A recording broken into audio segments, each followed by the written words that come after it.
I am an alcoholic. I'm an alcoholic. I am an alcoholic. I'm an alcoholic. I'm an alcoholic. I am an alcoholic. I am an alcoholic. I am an alcoholic.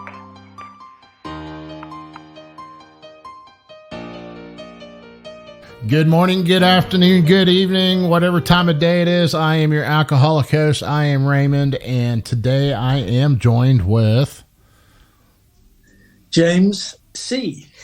James C. You're an interesting feller, James C. Or as they say in Rule 62, James of the Sea. James of the Sea. Yeah. James, I appreciate you coming on to the podcast. You're welcome. I always the first part of the episode is always the roughest part, and I always ask it because it's 2022. As a person in recovery, how do you identify yourself? Well, I identify myself as a cocaine addict, and so since I came into the program in properly, I'd sort of messed around with it for a few years, not really believing. But the moment I realised I was a full-blown addict and said, "My name's James, I'm an addict," on August the 2nd, 2019, in an NA meeting in LA, I've never, ever not believed that line. I struggle much more with I'm an alcoholic, and I'm still getting my head round the true meaning of it, because I know that I can't drink because I'm an addict, but I struggle because I can have one beer and stop. And that wasn't my problem. But I'm an addict, so you can't drink alcohol. But I definitely relate or sort of define myself as an addict, and my particular problem was cocaine. Okay, fair enough. I hear addict, alcoholic, person in recovery. There's many definitions, but I'm just trying to see where we're at on the playing field today. Sure. So, why don't you tell us a little bit of how it started for you? Well, I wasn't aware of. I didn't sort of believe that I had an addiction issue until August 2018, when my ex took custody of my children very rapidly. And I was in Palm Springs, and my friend, I was down there with a great friend of mine called Abdi, and I got a text message from her saying, "Can you talk?" And we weren't together anymore. So I was like, well, yeah, when I'm ready type thing, because we're in a relationship. So I didn't feel that I had to kind of, answer straight away. But she said, "It's really important, please." So I was like, okay, cool. So I rang her, and she said, "Are you coming back to Los Angeles this afternoon?" And I said, "Yeah." And she goes, "Okay, when you get back, you're going to get hit with a summons." And it was such a shock. It came so out of the blue that I was like, "What?" I said, "What do you mean?" She said, "I'm taking custody of the children. We have twins." And I said, "On what grounds are you doing that?" She said, "Because you're a cocaine addict." And I said, "According to who? You and fucking no one else?" And she said, "Well, according to the camera that I hid in the powder room at the house, that's sort of hidden within the toilet rolls, you weren't aware of, but I put it there because I needed to know that you were doing coke when the kids were there." And sure enough, she had footage of 6 or 8 times that I'd gone in there over a period of time sniffing coke, with my kids outside going, "Daddy, how long are you going to be in the loo?" And all this shameful stuff that I've been dealing with in my recovery. And when she said that to me, it was very hard to go, "No, I'm not anymore." So I got back to LA, and this guy got out of his car and he said, "Are you James Carrington?" I said, "Yeah." He goes, "You've been served." So I went into my apartment, I looked at this stuff, and I realized that she was going to take custody and that I would not be allowed to be alone with them again. There'd always have to be someone present, and I couldn't drive them, which I'd done 5 years every day, took them to school and back. And that was a really horrible moment. But I think I was so full blown in my addiction that even though I acknowledged it temporarily, and I went to meet her that afternoon, and she said, look, you can fight this if you want. You can go to court tomorrow morning and say, I don't agree with this, but remember, I've got the evidence. Even though at the time I thought, fuck you, bitch. I'm so glad that she did what she did, because it can't have been easy, and it must have been painful for her too, not only to realise that the father of her kids was now a full-blown cocaine addict, but that she was having to do this. You know, we didn't plan to have children and for that to happen. So it was very painful. And I remember going down to meet her outside Trader Joe's in Sunset, and she said, what are you going to do? And I looked at her and I said, there isn't anything I can do. You got me. And that was 2018 August. And it took me 3 more weeks to admit to my parents that I was an addict. And I remember breaking down in a car park outside Chase Bank, taking a good hour to summon up the courage to ring him up and say, because my dad had written me an email and he'd said, there can be no doubt now, because she sent us the footage. You know, you're obviously an addict and you're not coming clean about it. Because I kept saying to them whenever they did, it's her side of the story, manipulate, lie, bullshit. And so I said to them, yeah, I think I am. And I broke down in the car. And then a couple of weeks later, she said, if you want to go to rehab, I will find one and I'll help you financially. But I said, I don't want your money. I'm going to go back to England. I'm going to go stay with my parents and go to NA meetings. I'll do this on my own, you know. So I did. And I went back to England, and I did go to 2 or 3 NA meetings a week, but I was still drinking wine with my parents in the evening because I didn't realise what an addict actually had to do. And my parents didn't think any different, because like them, I'd have a glass of wine and I wouldn't carry on getting hammered. But I'd go to the NA meetings often 2 hours after the glass of wine, and I'd hear the alcohol card, and I'd be like, I'm not sure that applies to me, you know. And I was half taking it seriously. I knew I had a problem, and I'm like, well, if I do this will be enough, you know. And, you know, like 3 weeks after I got back to England, I went up to London, and the first weekend there was a party on, and I found an excuse to take some blow. So I wasn't taking it seriously, and I thought I'd acknowledged I was an addict, but I certainly didn't know what the work was that really was required to sort it out, you know. And then I got back to LA just after New Year's, and, you know, instead of coming back, having been away for 6 weeks and cleaning up my life, I came back and went straight out on New Year's Eve. So at the beginning of January, when I was complete flake with my children's birthday, and I'd always been like fully involved and organising the party, you know, stuff like that, that was when she began, I think, to slightly despise me for what I was becoming, or what I had become. And I think around then, somewhere in my conscience was like, I knew there was a problem, but I just was fighting it. And so I took 30 days between January and February. Right, I went to meetings every day. I'm an addict.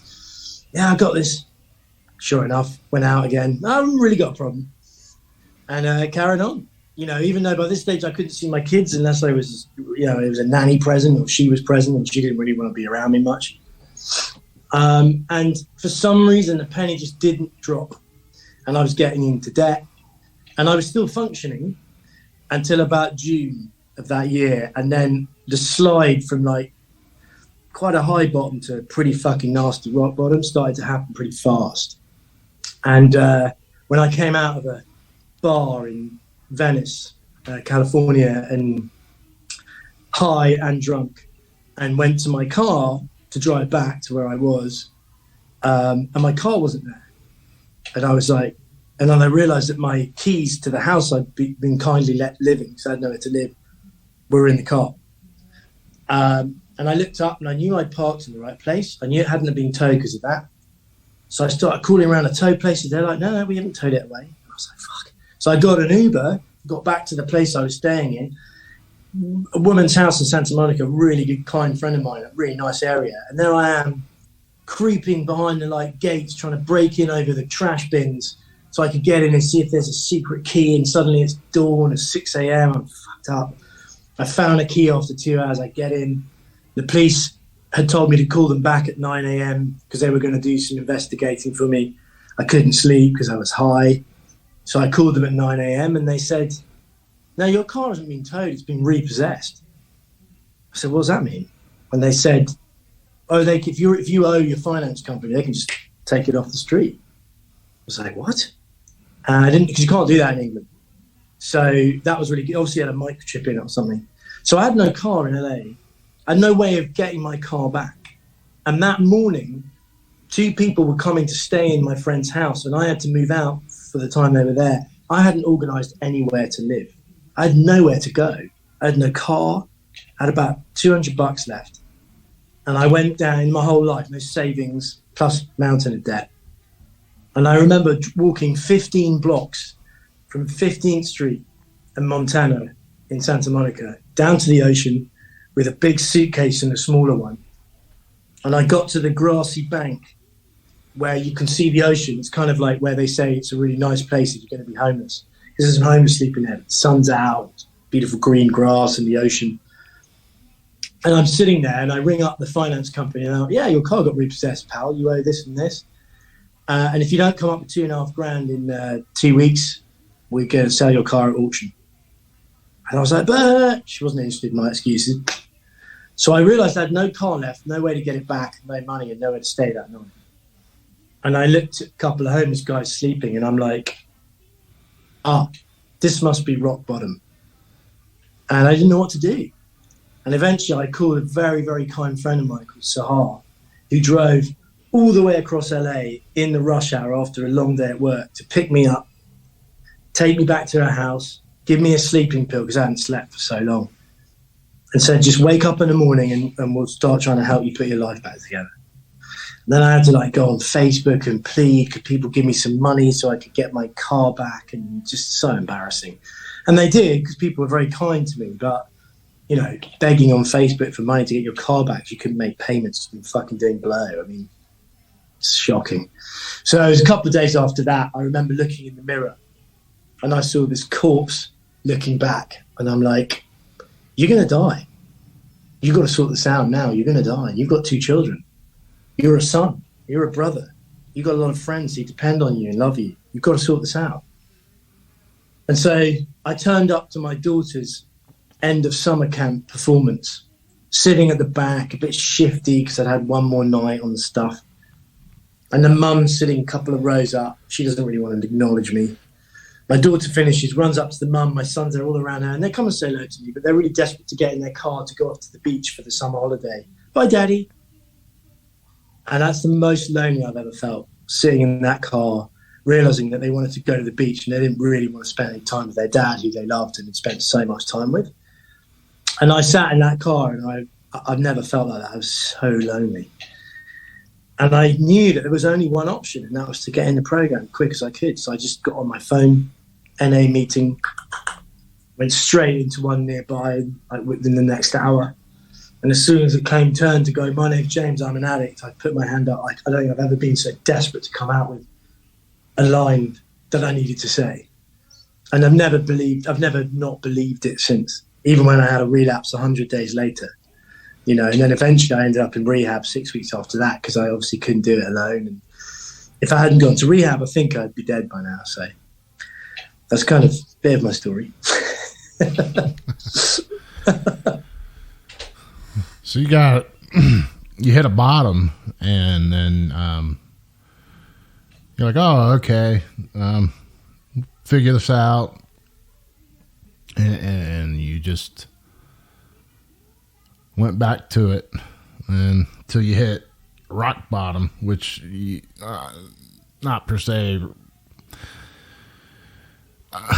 There's different versions. The bottom line I'm saying is you hit it, you got the first smack in the face when you got summoned, and then you get your car repossessed and you see the homeless man, and it was just like, shit. So you started working a program, then you had a relapse and you went to rehab. What was your driving factor for recovery from there? Well, so August 2nd, I go to that NA meeting and I managed to get 100 days clean. And I was one of those people that went into recovery August 2nd and I hit a pink cloud straight away. Everything started coming back. I got a job driving Lyft and Uber. I was doing really well at it, earning money. Loved that job. All the conversations I had with people. music started to pick up, my teaching picked up, my kids wanted to see me again eventually. Not all the time, but much more than they had. Claudia wasn't quite so disgusted with me, and life was good. And I got back to England about day 84 for my parents' 50th wedding anniversary. Got through that. Didn't find it hard not to drink. Didn't want any drugs. The idea of it all was horrible. And then I hit a depression. About day 87, I started to feel a bit depressed. And I suffer from depression. I'm bipolar too, so, they can be quite bad.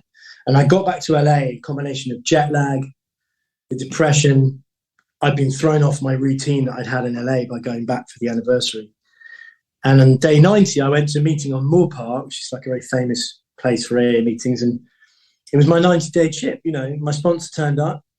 Everyone got up. I didn't feel a thing. I should have been so happy that day, so proud of myself. Did it all on my own, no rehab, no nothing. And then I just clung on for 10 days.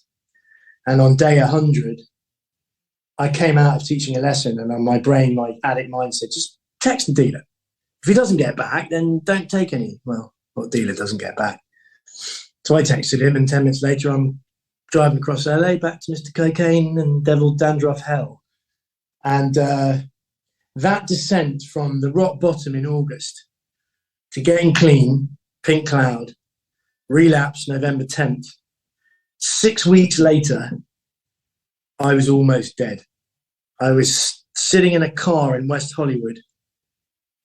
I had one wing mirror, no health insurance, no car insurance. I'd just stolen my lunch from Trader Joe's. I had no way of paying rent to my friend who I'd been lying to. I told everyone I was driving Lyft when Lyft wouldn't have me anymore because I had no car insurance. I didn't know how I was going to afford supper. I'd spent my last $120 on a bag of blow.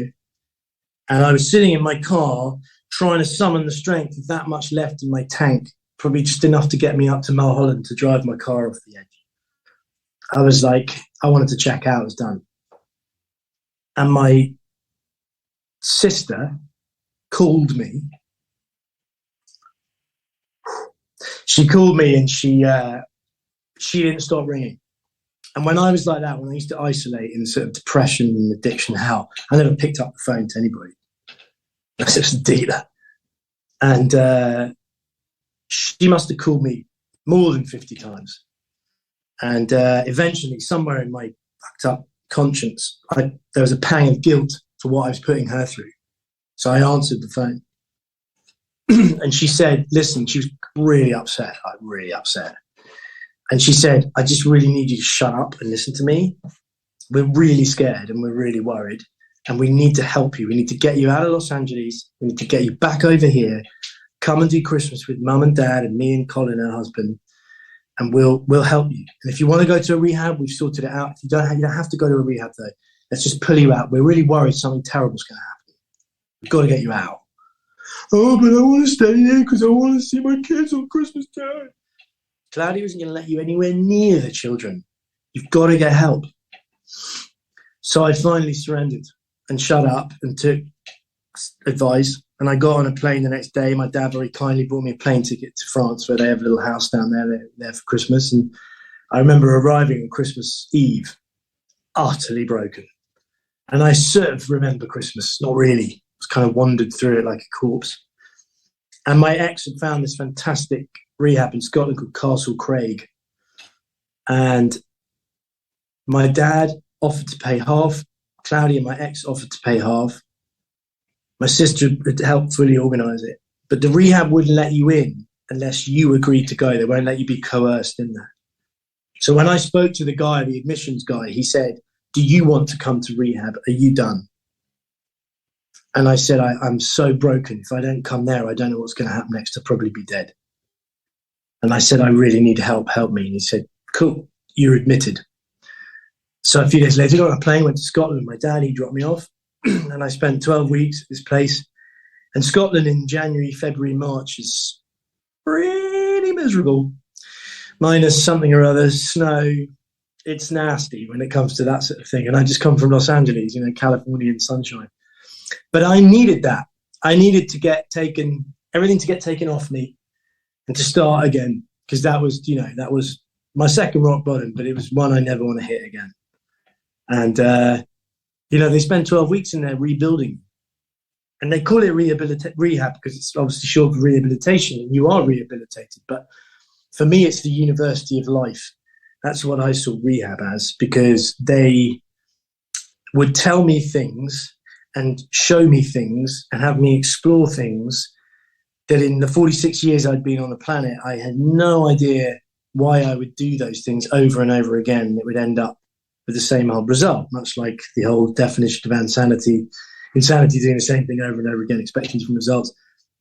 And they opened my eyes to not only the fact that I was very much an addict, but that I had some problems I really needed to deal with. Otherwise, I wasn't going to get well. It would just become another addiction, in another unhealthy set of circumstances, So I owe that place my life too, because they changed my life forever, and I did the work. And I could have gone there and fucked around like I used to do a lot in my life, but I did the work. And because I did the work, I understood what the 12-step program could do for me and has been doing for me, since. So with the 12-step program, are you following like a traditional or the traditional basis? Do I, or did the rehab? You personally? So when I went into rehab, that rehab is a 12-step based rehab. But it's for any addict: alcoholic, heroin, meth, sex, gambling, cocaine, shopping, whatever. So it's not. It runs on the AA principles because it obviously all started there. But I definitely define myself as NA and CA more, and my sponsor is NA. And so when I came out, I knew I had to remain in the 12-step program for the rest of my life. My sponsor's very NA. He said, if you want to do this with me, we do the green and gold. We do it the NA way when we do the steps. If you want to go to AA and CA meetings and stuff, terrific. I'm never going to stop you doing that. But if you want to go through the steps with me, we do it NA. So I'm very open-minded. I do my 12 steps the NA way, but I go to AA and CA meetings. I've even been to Debtors Anonymous. Any of the 12-step meetings work for me because they're all based on the 12 steps. And I just need to go to a meeting. And every time I go to a meeting, or if I have a day like I did yesterday around 3, I go to bed so serene and calm and happy. And every day I don't go to a meeting, it's never quite as good a day, Yeah,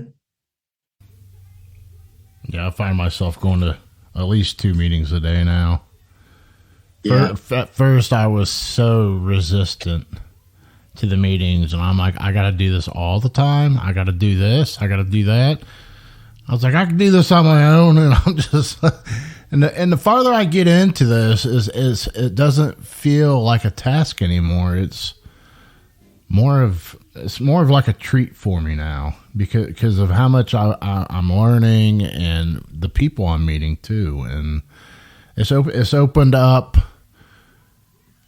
the opportunity to do what I'm doing right now. I'm getting to sit here and talk to you. I've heard you speak and do some readings and your shares in the Rule 62 meetings, and I was like, man, digging this guy's vibe. So, and I didn't really know what like your story was or anything like that. And it's just amazing. And when you say about how at the beginning you're like, do I really have to do this? And now I don't see it as a chore, I see it as a pleasure. I mean, they keep talking about the gift, don't they? And why we must give out to other people what we've been so freely given. I mean, it really is a gift. I've just been at a lunch with a really lovely woman I met at a wedding who, I hope she's going to become a good friend because she's fascinating. She's a photographer. She's really cool. She's not an addict. But we were talking about a mutual friend of ours who's a raging alcoholic and just will not admit. And I'm thinking, how can I get to him and try and explain? Now, you can't force yourself into someone's life. But the thing I most want to do is go up to him and say, do you have any idea the great life that lies ahead of you if you do this? And if you think that carrying on boozing, you're going to be able to carry on partying, life's going to get more dark. And, you know, she said to me, what do you have to do every day?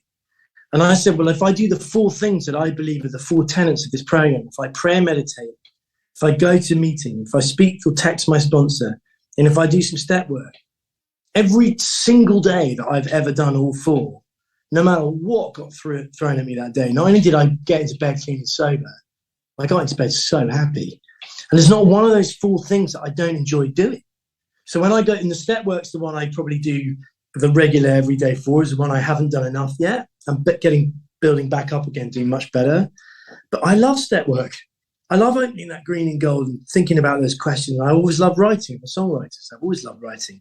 So I've never understood why I don't do that more regularly. I love praying and meditating, and now I pray every single day and have done for quite a long time now. And my meditation's picking up. I love talking to my sponsor. He's fucking smart. He's a great friend. He's kept me clean and sober almost the whole time. And I love meetings. I mean, the Rule 62, I get as excited about it. I mean, what is it, dude? It's like 25 minutes time. For me, it's way more exciting than the parties I might have been going to on a sunny Sunday night in London. Like, I know that for that hour and a half, you and I are going to sit there and listen to 40 plus men share some incredible shit, learn, sympathize, laugh, cry, you know. And what do we have to do? Give some money to central office if we feel like it. You know, it's just a miracle. It's a miracle of a program. And you know, somebody said to me the other day, God, it must be really tough being an addict. They didn't really understand the program, so I didn't really say it, but I wanted to say, no, it's the best thing that ever happened to me, because it got me here. It got me into the 12-step program, and it changed my life beyond all recognition. And I'm right at the beginning, you know? Yeah. There's so much more to do, you know? Yeah, it's, well, you say it's tough being an addict. It's like, I think you're going to know this person very well. Tony in New York. My man. He was one of the first people that was on the show, and one of the things we discuss, and you know, we talk about is recovery gets easier, but life's just going to continue being hard because of everything you got to deal with. And with me leading into that, you mentioned earlier, you were talking about your mental health issues. Does what do you do? Is the program help with that? Or I'm asking this because I've talked to a lot of people that have the same type of you know, like bipolar and depression issues. Do you get coping mechanisms from the 12 steps, or what are you doing with that with your recovery? 100%. I mean, I've done a lot of, you know, I got diagnosed bipolar 2008, bipolar 2. Bipolar 1's manic depression. I wouldn't wish that on my worst enemy. It's horrible. You're either raging high or suicidally low. There's hardly any middle ground, and you have to take very strong meds or have a lot of serious help. Bipolar 2, they're beginning to think that maybe 1 in, I don't know, 15, 20 people might be it, where there's a lot of normal, and then there's a dip either side.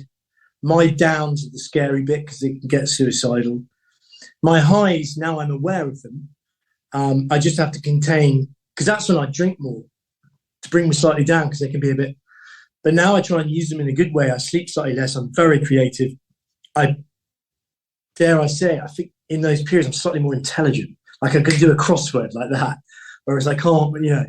And when I'm normal, and my psychiatrist in LA said to me, he said, look, when you're high, would you like to be like that all the time? And I said, oh, God, yeah. Even, you know, I said, occasionally it's almost I feel a bit too much. But he said, of course you would. He said, people like Bill Gates and Steve Jobs, the people that not only have achieved huge amounts, but only slept 3 or 4 hours a night, they're in a state, I can't remember the name, it's not hypermania, it's another form of mania. They're constantly there their whole life. They never come down. So they are very high achievers, probably not the greatest people to be around at times, but whereas the hard thing about being bipolar is you'll be up there, then you have to crash back down to normal. And normal's okay, but you're like, oh, why can't I be like that? And then you've got the fear of the depression that can make you want to end your life. And so bipolar people are almost always addicts, or rarely are they not, because it goes hand in hand, So drinking, I would drink more when I was high. I wouldn't really touch booze when I was depressed because it made me worse, And when I went to rehab, they asked me if I would go through the rehab not on any meds. And I was a bit frightened. And they said, we're going to keep your meds, and there's a psychiatrist here. So if we think that you're getting low or getting suicidal, don't worry, they'll be here and you can go back on them. But we'd like you to try to do this process clean of medication. And I did. I did 12 weeks, and I had some occasionally rough times, but I didn't get suicidal. And I knew if I did, I would go straight to the psychiatrist's office and my pills would be waiting for me. So I came out of rehab, and I had these, basically what amounted to 7.5 months of being off meds. And I'd been on meds pretty much since 2008. And I thought, I got this. Rehab and the 12-step program, it's going to sort my addiction out and my bipolar too. And in July that year, I spoke to a really good, beautiful new friend of mine in the program called Louis. And my sponsor had said to me, I think I'll be a great sponsor for you in NA and in the program, but I'm not bipolar. I don't understand mental health. I don't really have any mental health issues. You need your dual diagnosis. You need to make sure you're being properly monitored there too, because one will affect the other, and I can't really help you there. Talk to Louis. He's bipolar. So I had this long conversation one Sunday afternoon with him, and he said something to me that I'll never forget. He said, listen, James, you got to understand, you're not 50% addict, 50% bipolar. You're 100% of both. So you have to manage your addiction and you have to manage your recovery, your bipolar too. And he said, if you're off meds, great. It may last a year, but I doubt you'll make it through the rest of your life. And don't think that you don't have to take those anymore. So take them if shit gets bad, and at least get yourself properly monitored. Yeah, you're right, Louis. Didn't do anything about it. Month later, depression came on. If I don't act fast enough, it can speed up.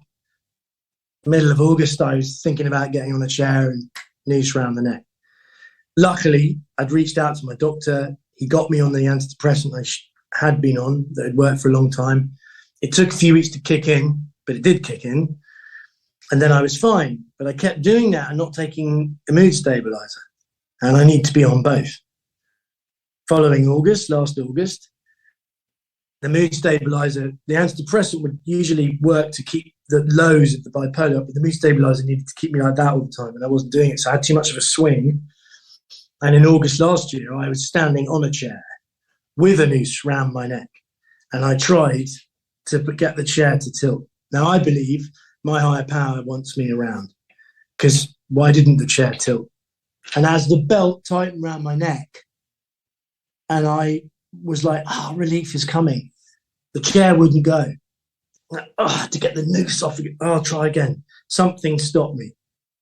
Because I left that belt around the wooden beam in my room for a couple of days after I didn't take my life, to remind myself just how close I got.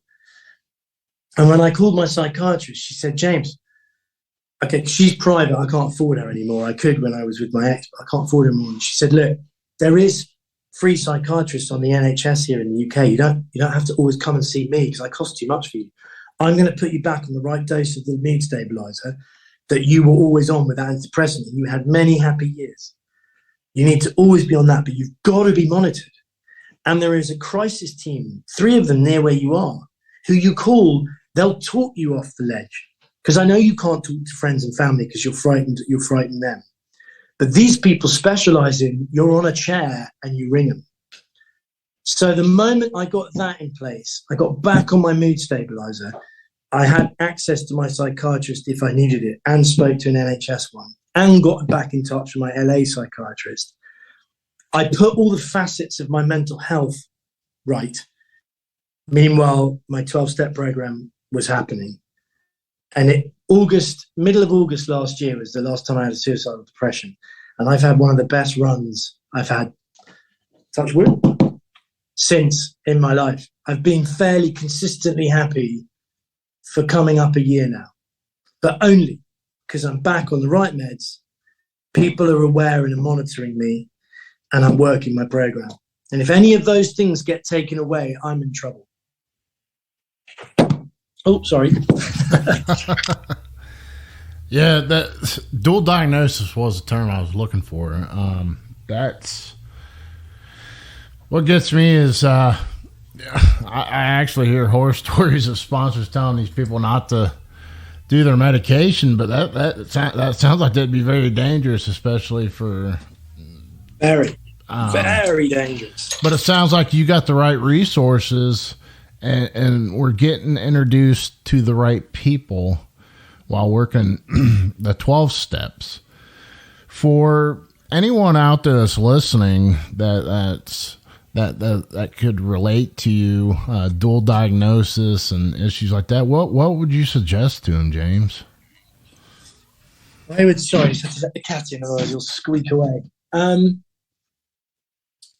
Well, I am completely of the school of thought that medication for mental health is, sure, it might be classed as a drug, but it's a medical drug to save your life. You're not going to get high off it. I don't get high. If anything, those drugs keep me coming off a bipolar high. They just maintain my sanity.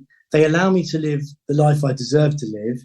And if I didn't have them, I probably would have committed suicide by now. So if somebody was to say to me, oh man, you're in the 12-step program, can't take those, I'd probably tell them to fuck themselves, because they don't know what they're talking about. You need mental health. And my sponsor's so brilliant. He said, you 100% need medication, but that's not an area that you and I can only support you through it, but I don't know what I'm talking about here. You've got to get professional help. 12-step program, he's had 20 years, couple of slips, but basically 20 years clean time. I put my life and soul and heart into everything he says.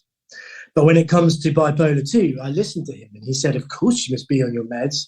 And anyone who tells you not, like that old school thinking of you have to be clean of everything, is really dangerous. And I think that all of the anonymous programs, a bit by bit, over the last 50, 60 years, have started to accept more and more and more that has to happen. You hear much more rarely now those hardcore people saying, no, antidepressants too, because that's really irresponsible. Well, nowhere in the big book it says anything about that. It says you're not doctors. We're just here to keep each other off of alcohol. And NA is to say, I haven't read any of the readings of NA, but I'm sure it's not saying do not, disparage the advice of a medical professional either. We're here to just keep each other off of alcohol and drugs. I mean, it just blows my mind to hear some of this stuff, and I'm so glad I have you on here. And it's just, I hope someone takes your advice and doesn't have to keep tripping. Me too. I think my feeling is, sorry, the door, let me just open because the wind's blowing. My feeling is like very strong feeling, and I'm loath to suggest it at the moment because I'm quite early in recovery.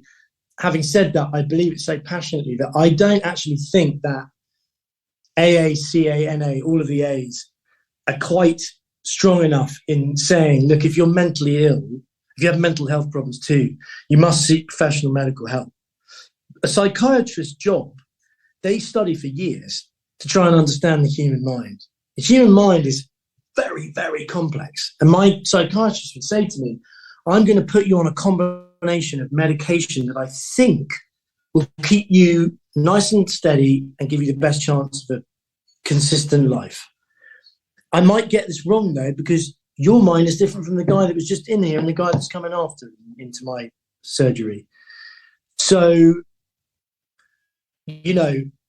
even they admit they won't get it right. I'm lucky. I've always responded well to antidepressants and mood stabilizers, and I don't really get bad side effects. I feel very lucky because some people need the meds, but they're having to struggle with some nasty side effect, but they'd rather have that than go kill themselves or have a crazy bipolar high and don't sleep for 2 weeks and do something utterly insane, and hurt someone else.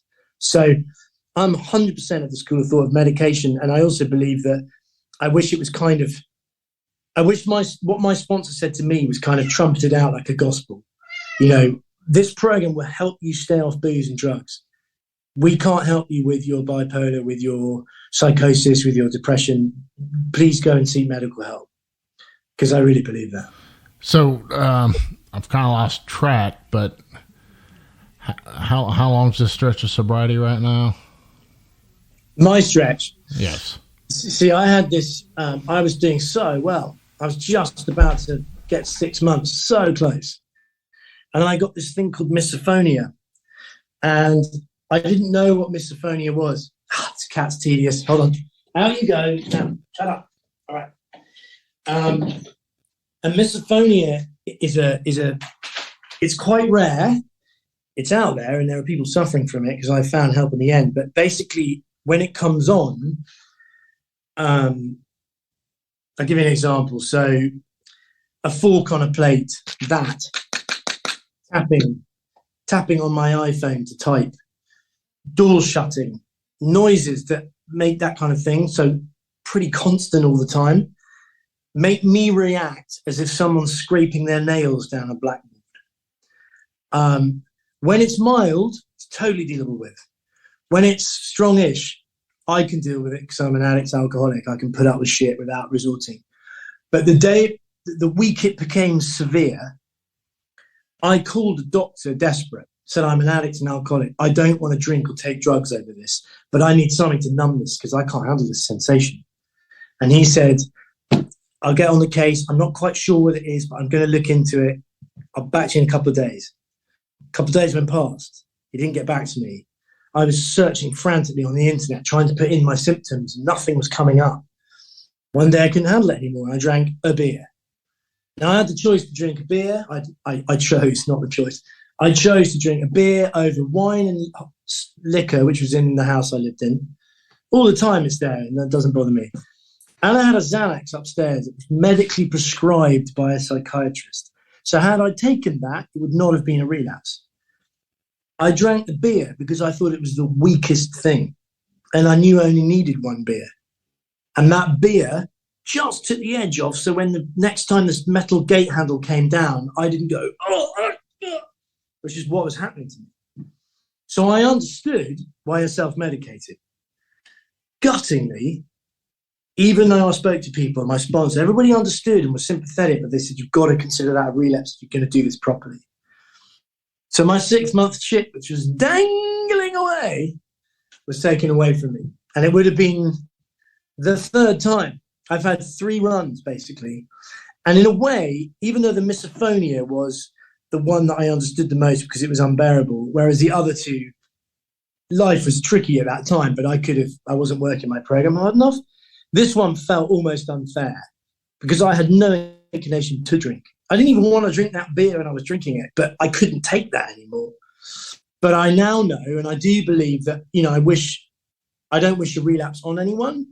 But the one thing I would say about a relapse, as long as you come back straight away and get back on the horse, is you do learn from them if you choose to. If you choose to stay out, good luck. But if you choose to come back straight away and try and work out why, you will learn. And the other ones I'd had all came at difficult times in my life. And I have made the error each time of not picking up the phone, because I've never heard of anyone who picked up the phone to another addict and then used. I just didn't choose to do that because my self-will took over. And that's what I'm learning, is that it has to be the program, not James's way of doing the program. And I chose James's way then, understandably, to an extent. But the next time that misophonia kicks in, I found someone who now specializes in misophonia, and they've given me this whole technique where you breathe the moment the sound's coming and your mind starts to understand the swallowing. And the swallowing, a bit like the beard, it takes the effect off the misophonia. So if I can make that a habit, that shouldn't lead me to ever have to do that again, fingers crossed, one day at a time. Very well put. We're coming up to our meeting time. Very happy to go on again if you want later or tomorrow. Yeah, I think we need to. I think I might have you on the show a couple times. I thought you had more time in. I got rehab I came out of rehab March, and I got almost 10 months, had a slip, got almost 6 months, had a slip, and again. So I've not made it to my first year completely clean. My slips have been incredibly short-lived. But, what I'm liking is you're coming back, and a lot of that's people. the Rule 62 alarm. a lot of people have that issue and scared to come back, and that's what we're getting out of this today. And it's getting me more direction, and I wish more people would. I'd like to have more people on the show like that. It's nothing to be scared of. It's nothing to be ashamed of. The resources are there. I think the thing with time is it's very important to acknowledge your 30, 60, 90, 6 month, 1 year. I also think it's very dangerous, and I'm glad I don't have a sponsor who goes, how many days now? Are you counting it? Because I think that can put a pressure on you. Now, when you relapse, if you don't go back out and go nuts and possibly end up in jail or die, which are only two end results if you've already been to an institution, which I have, all you can do is go, okay, I slip. It doesn't mean that all the knowledge and all the meetings and all the step where you've done disappear. Yes, you have to start again. You have to acknowledge that. You still got that inside. I wouldn't have come back from those relapses had I not had the knowledge, some of the wisdom I've received, lessons I've learned with it. I would have been completely lost. Help, oh, okay, this is easier. But I knew I wanted to come back. I was like gutted I'd relapsed, especially the last one, because ever since January this year, where I really felt that last bit of surrender, particularly my battle with why can't I drink my one beer because I can stop thing, I finally let go of all that. So I was gutting when I picked that beer up, because before I'd been picked my beer, I said, well, I'll have my beer and then wouldn't drink again for 4 days. And see, I can do the program my way. But this time I was like, I couldn't find anything else in the moment. I couldn't. No. So that's the first time I've relapsed not wanting to. The other ones were like, oh, fuck it, it's easier. So I've now had a relapse which was against what my will and everything was saying. So I'm hoping that one, and the fact that I didn't get my 6 month chip again, now I'm just going to slowly work towards that year and not make a big deal about time, one day at a time only. And hopefully I'll start accumulating. Yeah. It's awesome. Relapses are, a massively common part of, I tend to find, well, I can only speak for myself, but my rock bottom was grim for me. Now, I could never finish off more than a gram at my most extreme, and I didn't really drink that much. With the bag of thing, I might have 3 beers, and if I was really going out to club, I might have added in tequila, 2, cocktail tequilas. But that'd be it, because I don't have a massive constitution. So in a sense, in my mind, what the biggest thing that I think helps me stay clean, well, 2 things. One is the memory of that gruesome rock bottom at the end of 2019. And the other is I'm a dad. And I have an ex who catches me one more time with any of that shit, and getting custody back is going to be really hard. Whereas right now, my lawyer, actually, I probably shouldn't say any of this in case she ever listens, but there is a strategy which is legal and is in my favor as long as I have a certain period of time clean and sober. And because I've been to rehab, a judge would go, oh, he's really tried to work on this. Because that's what it's about. Like, are they trying to bullshit? They're still doing it, but, But also, as you hear a lot in recovery, it's like, it doesn't really matter what anyone else thinks. It's about you and what you want, And I don't want to be a dad who has to drink or use to survive. I want to be a dad who can function completely normally, clean and sober. And I know I'm capable of it, but I've had slips. So I'm someone who has to be super wary of triggers, and each one so far has had a very distinct trigger. Like the October cocaine, so 10 months after going to rehab, having never thought about it, never wanted it, relieved that maybe my craving for addiction is gone, and hearing the people in the program going, I was relieved of the urge to use, right? Out of nowhere, Tuesday night, bing, into my head, Oh, let's do a bit of coke. You've earned it 10 months. The addicts, the recovery brain didn't go, no. It was like, okay. Now, was I working my program to the fullest extent like I am like right now? No. I think I'd stopped going to meetings. I was hardly calling my sponsor. I'd done fuck all step work for 3 weeks. And I wasn't praying and meditating. I had a highest chance of a relapse at that stage. I just didn't realize that my recovery program was weak. I think I got cocky. Oh, I've done 10 months. I got this. You know, like you do at the beginning and you hear one day at a time all the time. And you're like, yeah. It wasn't until I went into Rule 62 and heard go, you know, with all the 50 faces go, who's got the world record for sobriety? All these hands went up. And what is he talking about? And he goes, the world record for sobriety is 24 hours and it will never be broken. That was like the penny dropping. Even though I'd heard one day at a time so many fucking times and knew it was about living only for that day, that little particular demonstration of it was really like, oh yeah. Because the other thing that does is it means that every night you get to bed clean and sober, you've just broken the world record again. Or as my sponsor says to me regularly, you're going to have these days, James, where fucking 10 tons of shit are thrown at you, which you never would have been able to cope with in the past. You'd have drunk, used, or just fucking flaked out and wanted it all to go under the carpet. But now you want to face reality and you want to live life in life's terms. Remember, you will always have a triumph at the end of the day if you get into bed clean and sober. And it's a frigging miracle for an addict or an alcoholic to do that. Every single day for the rest of your life, it's a miracle. It might seem like it gets easier. Don't ever think you've got this. It only takes the one thing you can't handle or you drop your program enough. You don't put recovery first. You could be back to the one drink.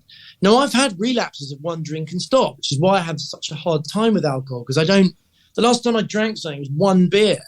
I didn't want any more. But that's still a relapse.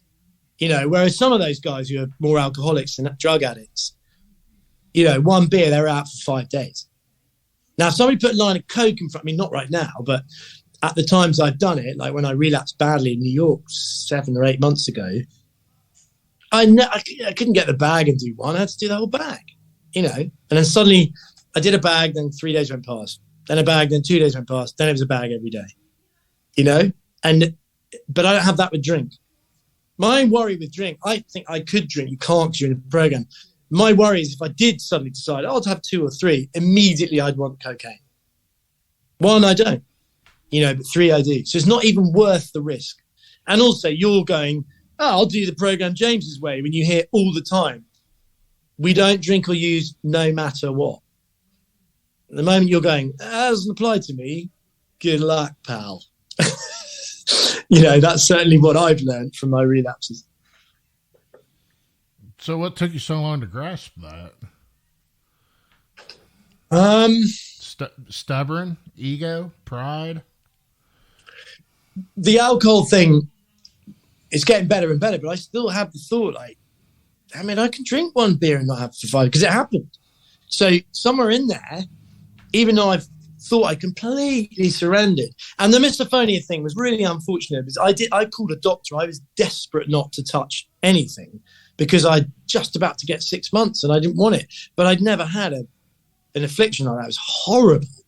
And I was trying everything. And the annoying thing was on the day where I drank the beer, which was the weakest thing I could do, not a glass of wine that's stronger, all the spirits, all the liquor that was all over my parents' house all the time. It never triggers me. Upstairs in my room was a Xanax, which would have done much stronger than the beer, which was prescribed by a psychiatrist. I'm allowed to take that and it not be a relapse. I chose the beer. Has to be a relapse, which was fucking gutting. But I chose what's the weakest thing I can take that might just bring the misophonia down to an acceptable level, which is all the beer did. I still had it there, and I didn't drink 2 or 3. It was just like, you know, it just took the edge off the misophonia. But I have to work out how to never self-medicate without either advice or approval from my sponsor or a doctor saying, yes, you're an addict, you have to take that, you know, medical prescription, like I do with my antidepressants and mood stabilizers. No one's ever going to take me off those, you know, and very rarely do you hear it now. But there were old school people like, you can't be on anything. Well, if I didn't take my antidepressant and mood stabilizers, I'd already be dead because I've been suicidal on more occasions than I ever want to not only remember, but be there again. Standing on a chair with a noose around my neck. I've been in hospital twice suicidal depression. Waking up, the first time I went in, I had to go in for 9 days because I finally had told someone, Claudio, that I wanted to kill myself, having had those thoughts many times in my late teens, 20s and 30s. And finally in 2006, I was 33, having had 2 weeks of horrific suicidal depression mixed with anxiety, because I used to get just depressed and I would just sleep a lot, which would be my respite. I wasn't sleeping. I'd hardly slept for 2 weeks, so I was going completely insane. And I said to her, I think I'm going to kill myself out loud, having gone down to a shop and looked at a rope in a hardware store and bought it, but I was that close that time. And as soon as I said that, I collapsed into a 6-hour sleep. Poor her, I was up all night, terrified. And the next morning I woke up to hear her talking to my normal GP, MD, I think you say out there, going, I need a reference from you or a permission thing, because I've got to get him into a psychiatrist this afternoon. He's going to kill himself. And these doctors going, yeah, we'll send it in 2 weeks. And I heard her going, no, you fucking won't. And she never loses her rag and very, very, very rarely swears. But she was like, I will stay on the phone until you do this because he's going to kill himself, you know. And luckily they did respond correctly and sent it straight away. And I was in with a psychiatrist 8 hours later. But when I woke up in the room, having been put in at 5 o'clock by this very comforting psychiatrist, says, it's okay, James, we got you. We're going to look after you till you're not feeling like this. I was put on a very strong sleeping pill, knocked me out at 5 p.m. and I didn't wake up till about 11. And I woke up for maybe 5 minutes and then slept again until 8 in the morning. But when I woke up, I looked to my right and there were bars on the windows.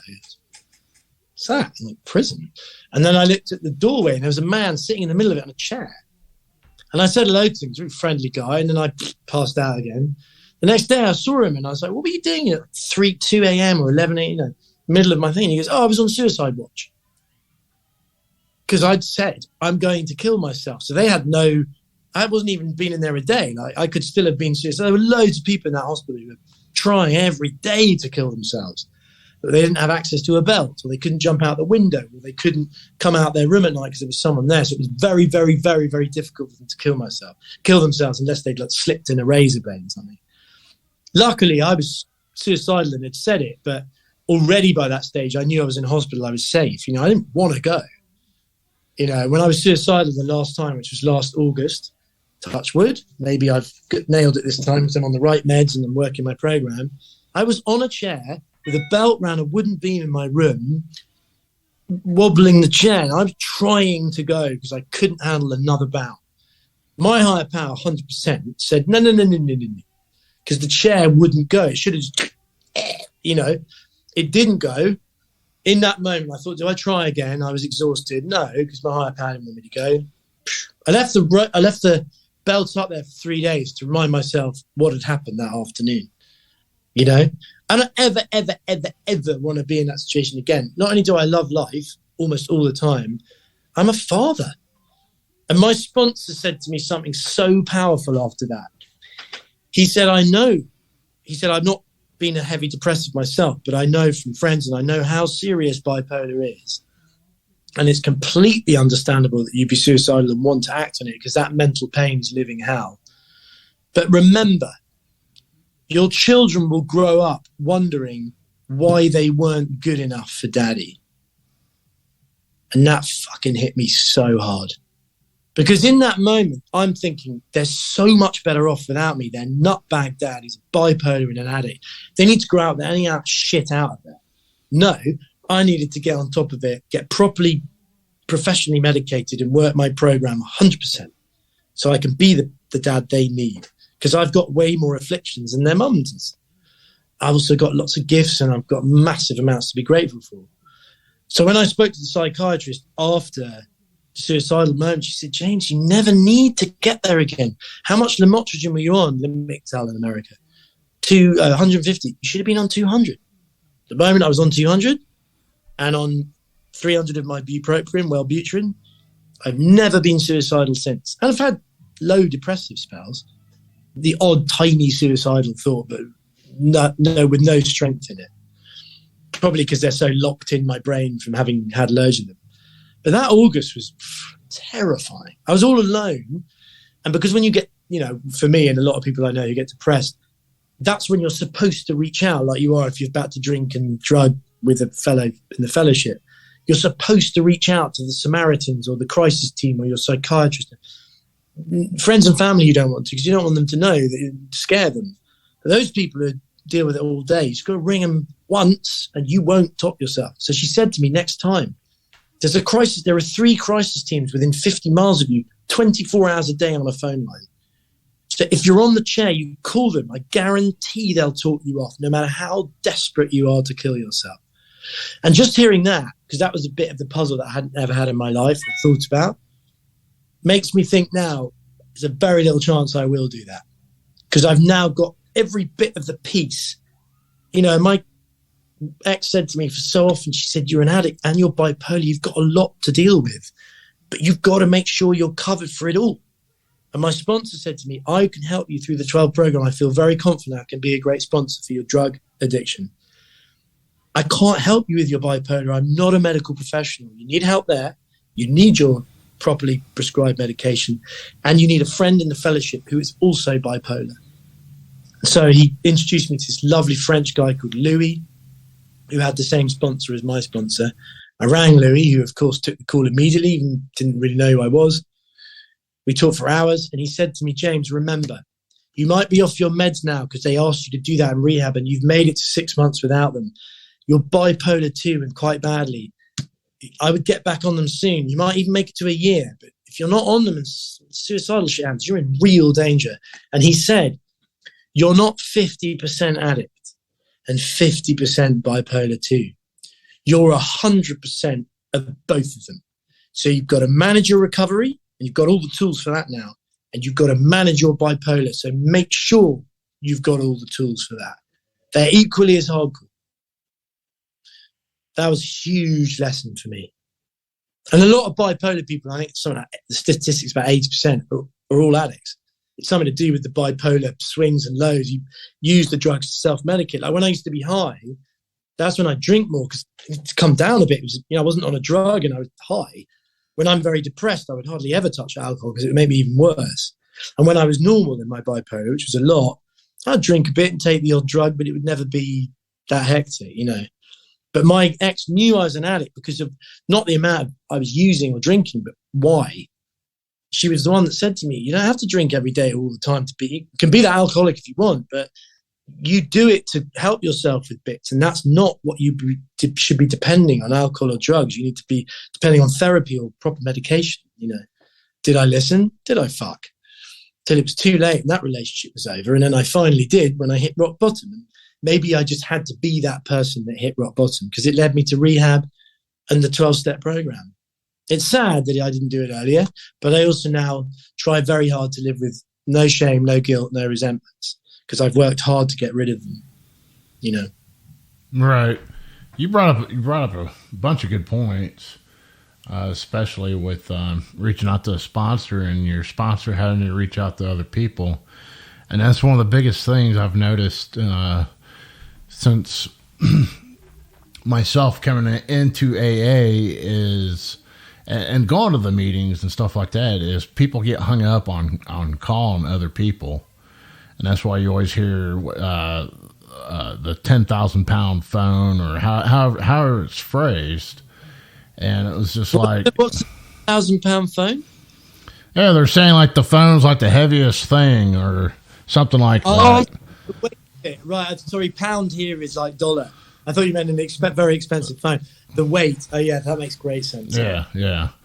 And I'm just like, and we were talking about, I was actually in another meeting last night and I was reaching out for help and talking to people. And it's just like, some people, I look at it and it's just like, it's like a fear. And like myself, I look at it, it was ego and pride, and just because I've always done everything on my own. And but it's just like these programs and the fellowships, these people want you to call them. And it sounds like during the course of this, when you reached out and you reached out to your sponsor, he's getting you hooked up with some other person that's going through dual diagnosis, and it was just like sounds like things were really starting to click for you, and you're able to start getting these puzzle pieces together. And I've got my problem is, and he said to me, you know, he said quite a lot of addicts are intelligent. Now, I don't consider myself academically intelligent, but creatively, I think I'm intelligent, you know, probably why I write songs and stuff like that. So my mind is always filled with loads of ideas. So I'm really bad at taking instruction and getting a lot better. But my sponsor said something to me again, I've never forgotten. He says shit to me all the time that's changing my life. But when I relapsed that first time in October on the coke, and he said, and I was in step 6, and he goes, back we go to step 1. What do you mean? I've written on cards, carry on to 12. And he goes, no, back to step 1. And for this 7 days, I want you to ring 5 people a day and talk to them about their feelings about what step 1 is. And I don't want you calling every friend of yours in recovery. I want you calling people cold calling, including my friend's son, his guy's son, he's hardcore Mexican gangster. Now just a beautiful man in 25 years clean, whatever. He said, you got to call Sonny. I said, I'm frightened of him. He said, fuck that, call him. I was like, okay. And when he said 5 people a day, me being me, particularly back then, I was like, why can't it be 3? And he just didn't reply, because by this time it wasn't a call, it was texting. And I was like, walked around my room, trying to get cut corners, you know. And eventually I wrote back and I said, Jace, you know, you've relapsed 3 times in 20 years. You know, what did you do when your sponsor told you to do this? And he sent me a text that's lived with me forever. He said, I did what my sponsor told me to do. End. I couldn't reply to that because, oh yeah. And almost ever since then, I've hardly ever questioned him. And he said to me at the beginning, he said, one of the biggest worries about your addiction is you're either always trying to do it James's way, or you're trying to look for every little excuse or cut corners because you've done it all your life. And he said, if you don't follow the suggestions exactly as they're told to you, you're in real trouble. But I was always like that. When I was a kid, my mum would be like, you need to be a frigging lawyer, because I'd be like, no, but, yes, but, you need to do this, James. No, but, you know, constantly coming up with the frigging, how can I get out of this, or do it my way, or cut the corner because I can't handle doing the thing they're telling me to do. All the way through school, everything, you know. But that moment in that, you know. No, I was just going to say, it's like you're one of those people that's like, don't push this button.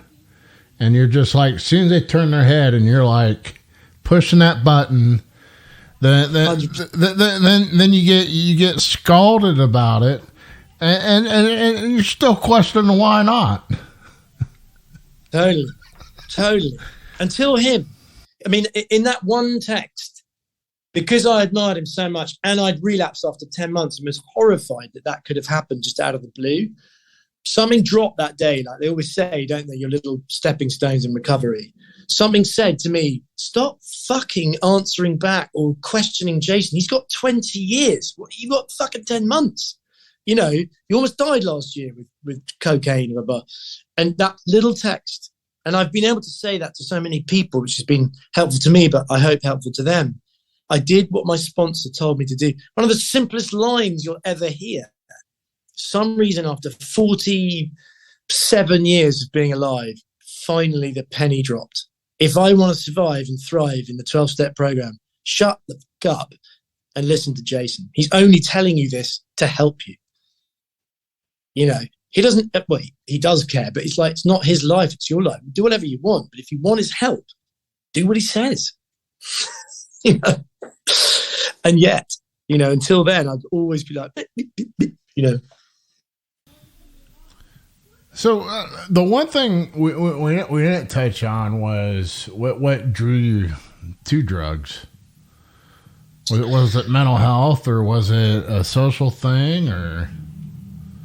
Well, I think it's a combination of being bipolar, never knowing I was till 2008. I don't think I've been bipolar since I was 16, because I remember didn't realize it was, but looking back, I was suffering from depression in the fall of 1989. I just didn't know what it was.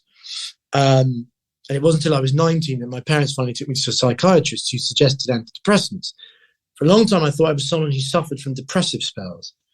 And when I went to hospital in 2006, that guy put me on antidepressants and said that's suicidal depression. But over the next 2 years, it's like Claudia got to know me more and more and was falling in love with me more and more, but also like, it's kind of frightening me with this guy. She went, you're not depressed, you're bipolar. Because you have normal, then you have these highs. I don't get high. And she goes, yeah, you do. You sleep less. You're creatively intelligent, and sometimes you're a pain in the ass to be around. And you drink to bring yourself down. I just wasn't aware of it. It took me ages to accept that I got high too, because you like the highs. Unless they're psychotic highs, you know. So I think those symptoms of the bipolar did it. But for sure, when it went from 2018, a guy that had recreationally taken drugs, never on a constant, you know, pattern, went from that to cocaine 4 times a week to cocaine every day. 2 things happened. One was my psychiatrist told me something brilliant that I then reinterpreted to my own benefit. So January 2018, I went to see him. I was depressed. And I would go to his office in Van Nuys, and he would go, Dr. Phillips, amazing psychiatrist. Dr. Alan Phillips, if anyone's listening. And I went in there all depressed, sitting on his couch. And I was like, I'm going to kill myself. And he goes, James, don't worry. You just need to up that antidepressant like we've done before for a little bit. And then you probably can come down. You'll be fine. He wasn't even interested. And I was like, but what am I going to do? He said, we're dealing with that. He said, you're in my office. If you really were suicidal, I'd be coming to your doors. You wouldn't be answering calls or turning up or whatever, you know. And he said, I'm much more interested today to ask you this. What were your school reports like? Like, what the hell's that got to do with anything to do with depression? He goes, what were they like? Take your time. You don't have to answer straight. Just have a think. You know, we're not in a rush here. We've got an hour. So I sat there, and then he goes, was there any consistency to them? And I thought about my time at school, and I was, you know, getting reports from sort of 8 till I was 18. And I was like, yeah, I guess they were. What do they say? I said, they generally used to say, James is talented. Everyone loves James. If only he'd focus more. And he looked at me and he said, I knew you were going to say that. And I said, why? And he goes, because I've always thought you're a little bit ADHD. And his very next question was, do you like cocaine? And I said, I wasn't full blown doing it then. I said, yeah, I do like it, you know. And he said, what do you like when you're on it? I said, well, you know how like a lot of people on coke are like loud and arrogant, really irritating to be around? I'm not really calm and focused, and hardly anyone knows I'm on it. He goes, of course you are. Because what's in cocaine, apart from all the crap that the dealers put in it to get your money and fuck you up, is what's in ADHD medication to stop your beep, beep, beep, to pew. That's why you like it, because you calm down and you focus. That's why you can make your electronic music at night for 9 hours. You can focus on that shit because you're, oh yeah, you know? And I had no idea. And he said to me then, because at the time I was thinking about going back to school, he said, if you are thinking about training to be a therapist and you go to Antioch University and you do the 2-year course, not the 4, and it's 60 hours a week of classes and study, you won't make it without ADHD medication. You're plenty bright enough and, you know, you've got the passion as to why you want to be a therapist, but you can't actually do that much focusing as a person. You'll have to take ADHD meds. And I was like, I don't want to take any more meds. He goes, you don't have to do it now. In your normal life, you're fine with your teaching and your whatever, but with that, you will. So I'm going to prescribe it for you, and you don't ever have to touch it unless you go to Antioch, and then you will have to. Well, here's the irony. That packet of ADHD medication remains unopened 4.5 years later. Did I become a major cocaine addict? Oh, yeah. And I went back home, or not home anymore, I wasn't home, but I was going back to my exes a lot because we were very friendly at that stage and getting on with the kids and, you know. And she said, how did it go, Dr. Phillips? Because she always was concerned about my bipolar and my depressions because it was scary for her. She didn't want me killing myself, obviously. And I said it was really interesting. And he told me I was a bit ADHD, which I'd never really realized. And then he asked me if I liked Coke. And I said, yeah, I do. And he told me why, you know, it works for me. But he obviously never said, so therefore I think you should take cocaine. But as she interpreted what I was saying as, oh my God, he's going to use that as an excuse to take Coke. She called him the next day, which you're not really supposed to do with a psychiatrist and ask about a private session. But she was really frightened. She said, Dr. Phillips, did this happen? And kind of said, you say it was okay to take cocaine. He said, of course I didn't, Claudia. But that is why he'll like cocaine, and that is why he'll do it better than or more, because people won't find him annoying and irritating, and he won't be that loud, arrogant guy that he isn't really anyway. He's not drawn to that. It helps him calm down, you know. And sure enough, I would go to parties when I was a full-blown addict, and people would come up to me at 3 a.m. They'd be like, "Dude, the blow here is amazing. You're the only person who hasn't taken it. You like to stay up." I mean, I'm good. They're like, "What do you mean? Like, try one line." I said, "I've been doing coke since 4 p.m. And they go, "What?" And when I got pulled out of LA to go to rehab, because I'd kept the really dark ending of addiction quiet, the only people that really knew were Claudia, my ex, my mum, dad, and my sister. So most people in LA were like, "He's gone to rehab? What for?" You know? That's how lethal coke was to me, and that's why it took me so fucking long to accept I was a cocaine addict. I'm sitting back to the conversation with the psychologist and going back, and it's just like I'm seeing the rational. You're trying to rationalize this, and it's just like and it gets me going, and I start thinking about all the things I used to try to rationalize as being an alcoholic, and it's fucking scary. It's so many. I mean, it's two different addictions, but yet we still try to rationalize the behaviors behind doing this stuff. Were you an alcoholic, or probably unacknowledged, but do you think your alcoholism was in flow when you were doing previous jobs, like being a policeman and stuff, or did it happen after you left the force? It was after, but I think, honestly, I was an alcoholic before then. Do you think you were born an alcoholic? I don't think I was born an alcoholic. No. Some people believe, don't they, that it's a genetic thing and you're born an addict and it might just take years to really expose itself. And others think it happens by circumstance. I don't know. When I started drinking, I drank, and I'd drink until I was puking, or I'd drink until I'd black out, and just try to be like the most robust center of attention at the party and stuff like that.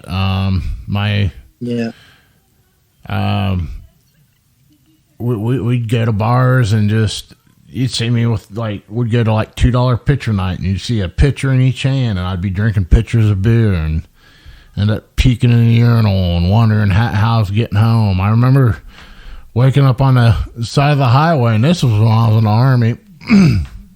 Woke up on the side of the highway going back to base from Nashville back up to Fort Campbell, Kentucky, and I'm like, how in the hell are we not in jail? Like, the van was parked on the side of the highway, and we're all just fucking sleeping in the fucking van.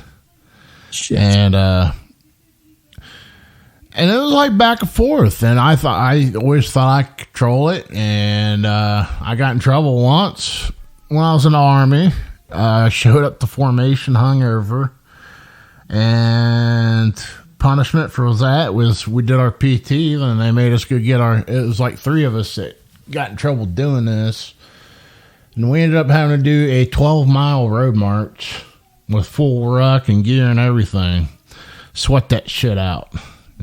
Yeah, show up to my formation fucking hungover again, you asshole. Yeah, I learned. I never did that again. It was back and forth, and when I was working my 4th steps and stuff like that, I found out a lot of the overall causes for my drinking was insecurities and fear. When my first child was born, and it was like I tell a lot of people, I've done a lot of training throughout life to, be in the Army, to be a police officer, and everything I do now. We train ourselves to do these things, and there's no manual or training to be a husband. There's no manual or training to be a parent, and it was just like, I'm going to be a dad. and it's a girl, and I'm like, and I start thinking like all these crazy thoughts, and it wasn't like everyday drinking, but then I started tying it in because I didn't agree with what my wife was saying or the way she was acting and all that, and I'm just like, fuck it, I'll just get a drink and all that, and it just over time it just ended up being to the point to where I was drinking every day. Then she'd say something, and I'd be like, "Oh, I got this. I'm not an alcoholic." And by the time my second child was born, I was pretty much drinking every day, and I was just checked out by then. And I didn't even realize it. I didn't realize it at all. And is she stuck by you? what's that? Is she stuck by you? Oh, yeah. Yeah, you've never really heard that part. She was just trying to make me happy for the first 8 years of our marriage. And, I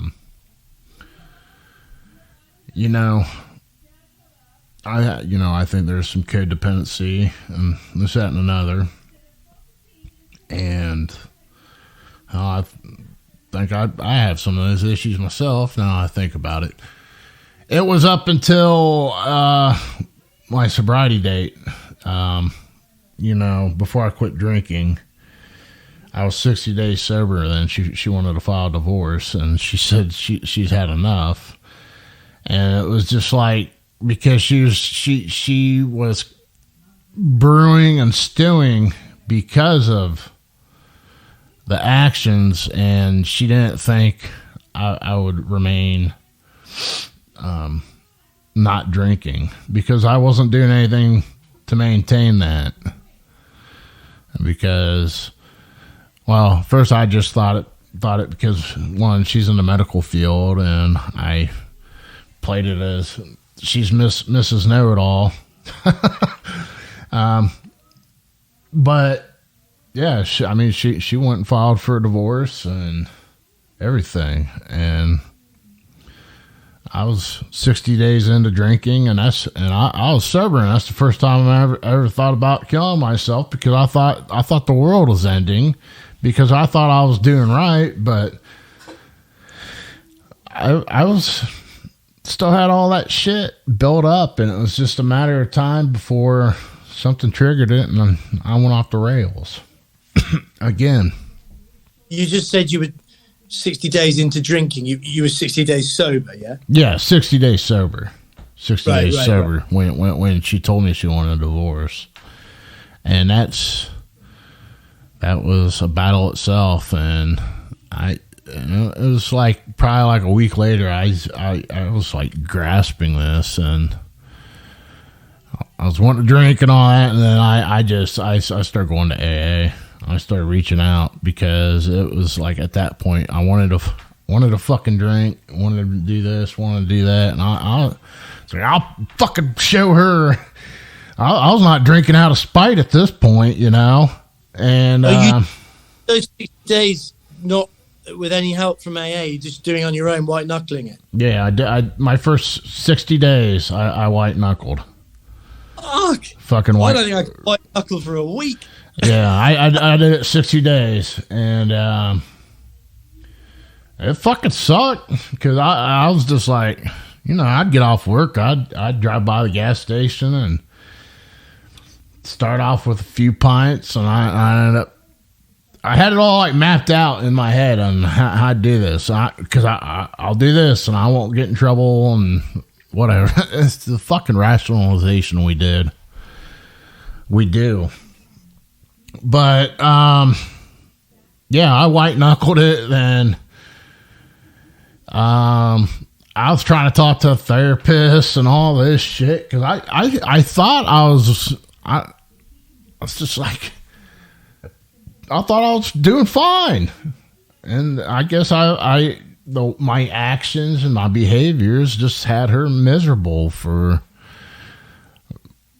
since the kids came around and just everything else. And she was scared to talk to me because I always played it as I'm always right and she's wrong. And,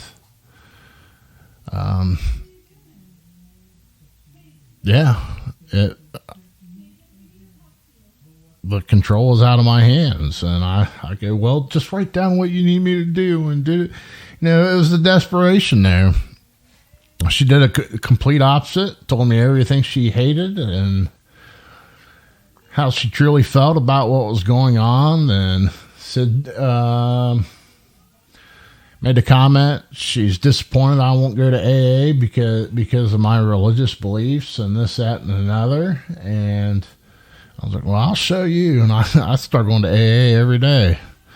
And so, I'm atheist. I'm like an agnostic atheist, or because I don't know. I don't know. And it sounds, because it's hard for me to grasp something I can't see or whatever. I don't know, because I always looked at religion as one of the things that's killed more people than alcohol. That's because human beings took God and made their religions to control people and hate people and kill people. Because the God I never believed in, I was always an agnostic. I'm not quite an atheist, but I was always an agnostic.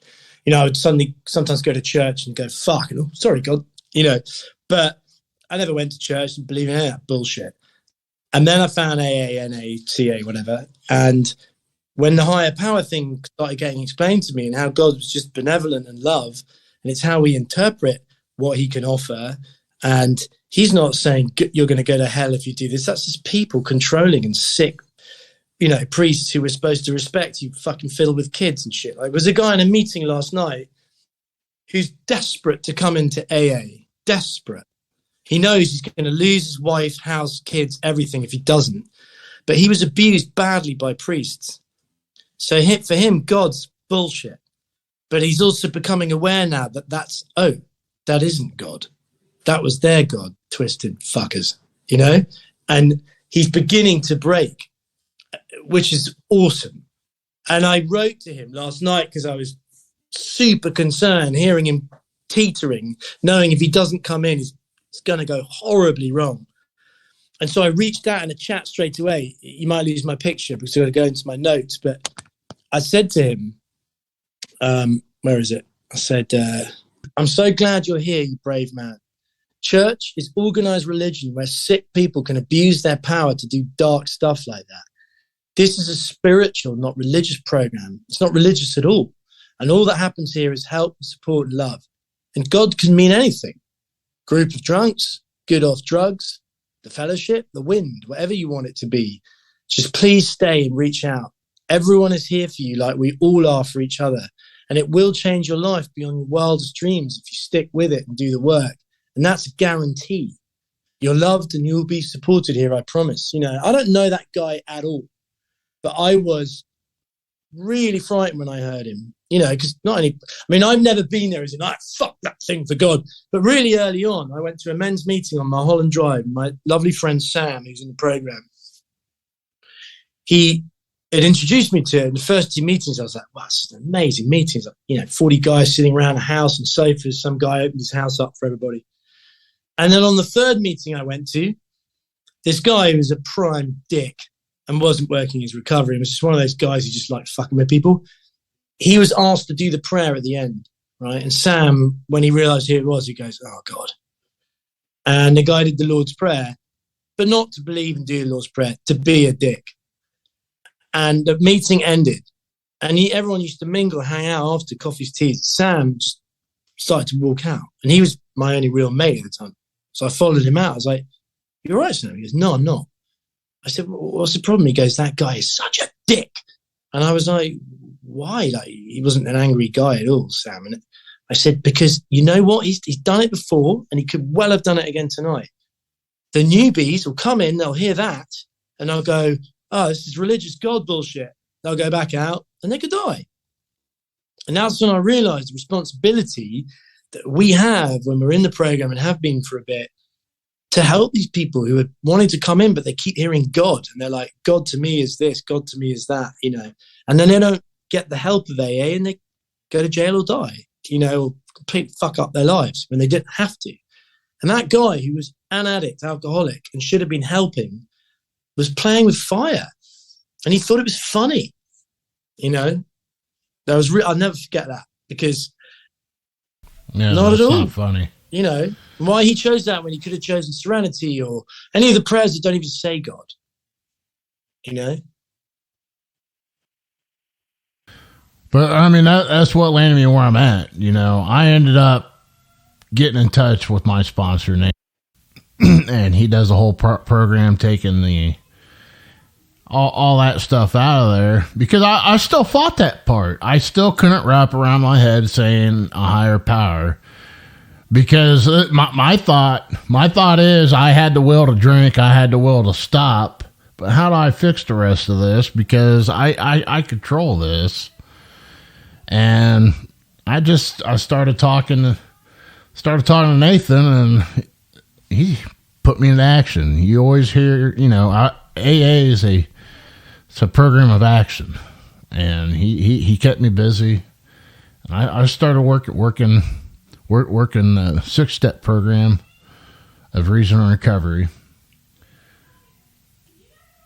After I started doing that, but I was still having a lot of hang-ups, thinking of the impending doom of divorce, and I'm going to lose everything, and I'm going to just all the fucked up shit when you go through that of being with someone. And I ended up having to just forget about that stuff and just focus on my sobriety. And that was one of the hardest things I had to wrap my mind around and focus on. But once I started focusing just on myself and pushing forward for my sobriety, that's when shit started to really change for me. And I started feeling better. Some of the shit started slowing down in the head. You know, and I ended up, I did my steps fairly quick. I mean, and I ended up getting my wife to start trusting me.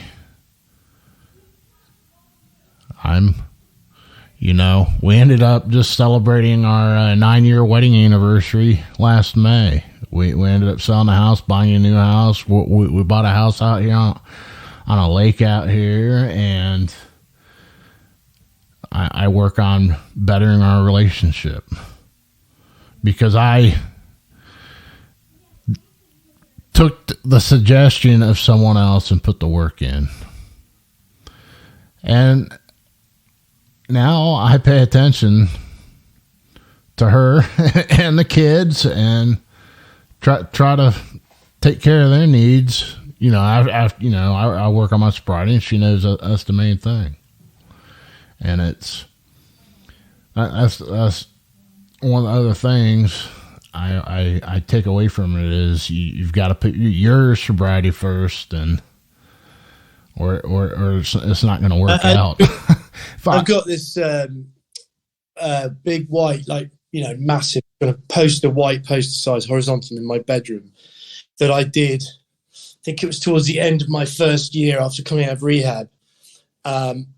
When the penny really sank, that literally without your recovery being number one, everything else will go to shit. And I would say to my sponsor, yeah, I get it, but what about work? Remember my kids? He goes, none of that's going to work. You don't, none of it. So I've now got this big piece of paper up, and the biggest word in the biggest letters, biggest size, right in the middle at the top is recovery, underlined 5 times. And then coming down from that, children, career, all the bits that I think are important after that, but they're nowhere near as big a letter. And when people are not in the program say to me, dude, you put your kids first and stuff, I'm like, I am putting my kids first by doing recovery, because I won't be the dad they deserve. I won't be the best of James unless I do my program, because the rest will fall apart. And every single time, it's like clockwork. Every day that I don't do what I call my 4 tenets, Meeting, step work, communicate with sponsor, prayer, meditation. If I do all 4, it's a cracking day, no matter what shit is thrown at me, no matter what life hits me with, difficult shit, debts, people arguing, emotions, all that stuff. I'll get through them really well. If I do 3 of them, it'd be all right. If I do 2, quite wobbly. If I do 1, it'd be real tricky. If I do none, the day will be a disaster. And I'll be very lucky if I get into bed clean and sober. Certainly be getting to bed full of resentments and anger, and my life sucks, But then 4, my 4 little, like my 4 commandments or my 4 duties of the day, and not one of them isn't awesome. Can't wait for 5 o'clock, Rule 62. I can't wait for that hour. Weekend, we get 90 minutes. It's like way more exciting than going to any brilliant rave I ever went to. I never learned anything of those things. I just took ecstasy and tried to screw women and, But, a meeting's awesome. Talking to Jason's changing my life. I could talk to him all day long. He's my friend, but he always puts sponsor first. So I just learn all the time. And I like to learn. I love to learn, particularly now. Prayer and meditation. I get up in the morning. I do this 10-minute meditation I found on Insight Timer, that app. And I hear the guy saying, if you do this 10 days in a row, I guarantee shit in your life will actually change. I'm on day 9 now. So it's beautiful. 10 minutes, really peaceful. He helps you with your breathing. He gets you to breathe in light and blow out dark. And he gets you to say 7 affirmations. Beautiful things to be doing that the 12 steps basically do too. And then I pray. It takes me 5 minutes to do step 3, 7, 11. The 2 others I was sent by people who are great prayers, and then my own personal ones, that stuff I want for other people to receive, and people I care about, stuff like that. And then I end with I love you, God, and the Serenity Prayer. And the moment I've done those 2, I'm completely set up for the day. And if I then incorporate texting if he's busy, my sponsor, or getting quick chatting, doing my step work, which is always awesome because you learn every single time. I wrote 140 pages on my step 1, and then going to Rule 62, and sometimes 2 meetings a day. I've had that recently, and my days have been awesome. I'm so happy at the moment. Why are you happy, James? It's real easy these days. It's like, because I'm working my program. Not because I got a record deal or because someone gave me 10 quid. It's like, because I'm working my program. That's what will keep me happy. The rest will come with it. That's Definitely. And I like how you brought up Rule 62, because at first I was just like, I ain't going to that. That's traditional. And I found out my sponsor goes to it, and all these other people that are atheists and agnostic, and I think I've been there pretty damn close to every day for the past 2 weeks. It's from doing this podcast is what's opened my eyes for the to understand, just to be more open-minded. I mean, I'm open-minded about AA and working a program, but of what other people are doing in the path that they're on. And that way I can look at their viewpoint, and it just gives me stuff to look at, and I just feel like I get to get a glimpse of that person's life and how much their program has changed, and it just makes me it's hard to explain, man. But 3 minutes consistently, you start to know he well. I've never met him. You see Nathan and can be abrasive, but brilliant at what he says and how he helps you. Tony S is just so lovable, became my friend instantly. Merck, all those guys. Who's there every day? The guys with the 30 years plus every day. Who turns up most days? The guys with 10. Who don't turn up enough? The newcomers. It should be the other way around. But the reason those guys do it is because they know that meeting and all the regular home group ones they have keep them clean and sober, even 30 years in. And they look forward to it. Toma loves the fact that he started this thing. All these people coming in. When a newcomer comes in, everybody reaches out. They're way the most important thing in that meeting, way more than anything else. Final thoughts. I am Well, hold on. It's not final thoughts anymore. I changed this. I wanted to change this. I'm at a meeting. It's my first day. Hell, I'm still fucked up. James, I need help. What do you say? So you're at a meeting and I can tell you're drunk or high. I can smell it or I can... Right. The most important thing that I hope I would say in that moment, if it's suddenly this guy just walks up to me or a girl, whatever, I think the first thing I'd say is you're in the right place, right? There certainly would be zero judgment. Don't come back till you're... Never say that. Because how can you? You've been there yourself, you hypocrite. I think I would try to say you're in the right place. I would also try to be really careful that I don't become Mr. Preacher and they're all high and I'm spout at them for 10 minutes. Like, oh, way too much, too intense, fuck you. I would try not to do that. I think I would try to show, by saying you're in the right place, saying as gently as I can how much this has changed my life, and it was the only thing that did, and I almost died. And I would probably say to them to do one of the four things. Probably the most one is try and go to another meeting today or come tomorrow.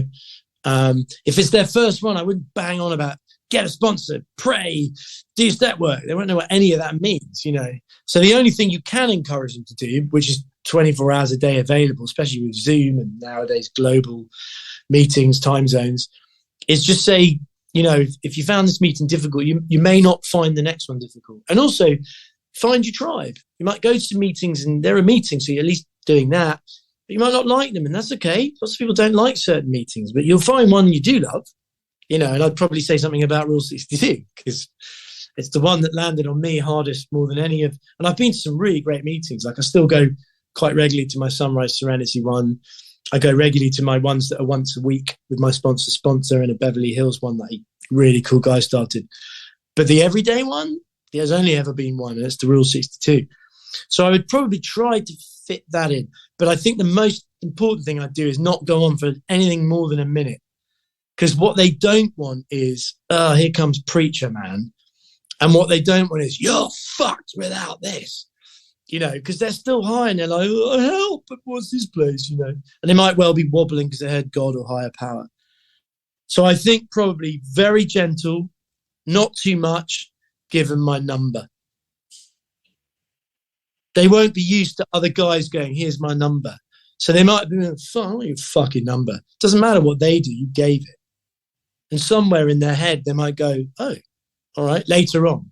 They might have bravado in the moment. And I certainly wouldn't go up, try and shake their hand, give them a hug. Lots of guys like, fuck out of my space. I've seen it loads. And I'm a hugger and a shake. I was tactile, but I wouldn't dare do that to someone first time. Unless they were like desperate for a hug and they gave me one, then I'd hold on as long as they want. But you do any of that shit to someone who's got his wall up because he's partly why he's an addict and he's had a life where men never do that. I'd never do that because that could send them right out. That would be almost as bad as God and they're gone, Not very straight up to that, but it's best I could do. Well, I appreciate it. Please help us. Help others that are in need of help. Subscribe, rate, and review our show on Apple Podcasts, Spotify, and any other platform you can.